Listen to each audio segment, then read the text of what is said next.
Şimdiki bu fiyatların artışı konusu aslında olağanüstü bir durum yoktur. Malumunuz bu işte virüs denen hastalık meydana çıktığından bu yana biraz ister istemez sanki bir kıtlık yaşanıyor, sanki bir sıkıntı yaşanmış gibi millet biraz da rehavetlere kapılarak bu meyve sebze, gerek gıda özelliği olsun, meyve sebze oldu. Diğer iş, yani malum bütün şeylerde bir şey oldu, bir heyecan oldu, bir onlara yönelme oldu. Yani buradaki aslında özellikle sebze hali olarak söylemek istersen yani artışın şeyi biraz da milletin yönelmesiydi. Milletin biraz da talebinin fazla olması. Yani o kadar büyütecek bir şeyin olmadığını, yani kalkıp da bile işte dışarı çıkıp da fırına, işte marketlere, bakkalara saldırmanın pek bir önemi yoktur yani. Olan bir durum yoktur yani. Yoksa her şey zaten yerinde. Mesela meyve sebze hali olarak bir esnaf olarak baktığı zaman yani meyvemiz bol, sebzemiz bol. Kaldı ki bu virüsten dolayı biliyorsun bütün ülke herkes kendi kapısını kapattı. Biz zaten meyve sebze ihracatı yapan mesela bir ülkeyiz. Bu koyda kabile kapadığı zaman ne oldu? Bütün bu meyve sebzeler zaten olduğu gibi bize iç piyasaya kaldı.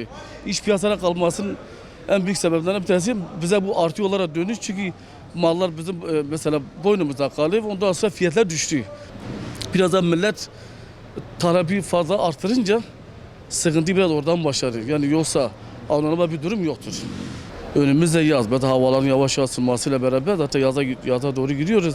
Ve hatta bizim buralar zaten meyve sebzeyle çıkmaya başlıyor yani. Yeni mallarımız çıkacak. Fiyatı daha da düşecek.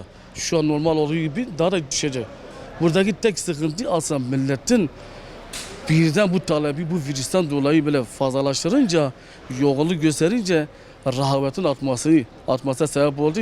Burada kimi esnaflarımız bunu herkes için diyebilirim yani. Bunu marketi de, pazarcısı da, komisyoncusu da, bilimin Türkiye'nin her tarafında buna esnaf. Herkes kendi mesleğine göre mesela fırsatı kullanıyor. Yoksa olan üstü başladığımız bir durum yok yani. Yoksa meyvelerimiz bol, sebzelerimiz bol. Ama biz işte işin içine olduğumuz için yani gördüğümüz en büyük sıkıntı, büyük sorun milletin biraz fazla rağbet göstermesiyle fiyatlar oradan yükseldi. Şimdi zaten Allah'ın izniyle bu virüs eninde sonunda bitecek. Sonuçta bu bir Allah'ın yani bir aslında nasıl bir tokadır dese bu milletimize. Bazı işlere biz işte biraz da bazı şeyleri önemsemedi, büyüttü. Ondan dolayı mesela Allah Teala bunu bu virüsü, bu hastalığı bize bir bela olarak gönderdi. Ama bu eninde sonunda bitecek. Yani bilemedi 2 ay, bilemedi 3 ay, nihayetinde 4 ay olsun. Ondan sonra normal hayat devam edecek. Normal her şey yine seyrine girecek. Ve bu virüsün bize aslında yarattığı çok anlamlı bir durum yok yani. Sonuçta bunlar bitecek ve her şey normal seyrine girecek, bir sıkıntı da olmayacak. Allah razı olsun. Şöyle bir bakar mı? Çok. Şimdi aslında fahiş fiyat değil. Yani yerinde bugün bu kararla nahi dediğim gibi bir yüze bire alırken şu anda burada bire satamıyoruz. Haftada bir araba satamıyoruz. Zaten haftanın 2 günü hal kapalıdır. 5 gün hal açıktır. Yani haftada bir araba satıyoruz. Ya inan ki zarar ediyoruz. Yani bildiğimiz gibi değil. Yerinde yüksektir. Yani halda değil aslında.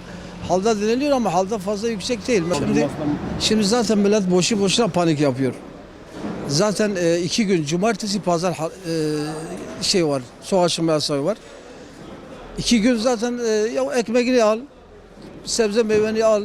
Yani gerek yok, paniğe gerek yok. Önümüzde en geç bir ay sonra bütün şeyler düşer, domates dahi hiçbir şey yüksek kalmaz, her şey düşer yani her şey normala döner. Yani milletimiz boşu boşuna paniğe kapılmasın, her şey düşecek yani. Satışlar şu anda yüksek değil. Şu anda Diyarbakır sebze halinde satılan mal Mersin'de o fiyata alamazsın. Yani Mersin'de o fiyata alamazsın. Diyarbakır sebze halindeki bütün esnaf arkadaşlarım hepsi de durumları iyi değil. Biz burada para kazanamıyoruz. Dışarıda korsan insanlar var. Yani kayıt dışı olan insanlar vardır. O yüzden biz buradan para kazanamıyoruz. Şu anda Antalya çevresinde gelen domatesler 3.000'den aşağı yok. Diyarbakır sebze halinde 3.000 lira 3.200'e satılıyor. Bunun 500-600 bin lirası bunun nakliyesi zaten. Masrafı karış, işçiliği karış, şeyi karış. Yani Diyarbakır esnafı yerinde aldığım malı burada Diyarbakır'da aynı fiyata satamıyor.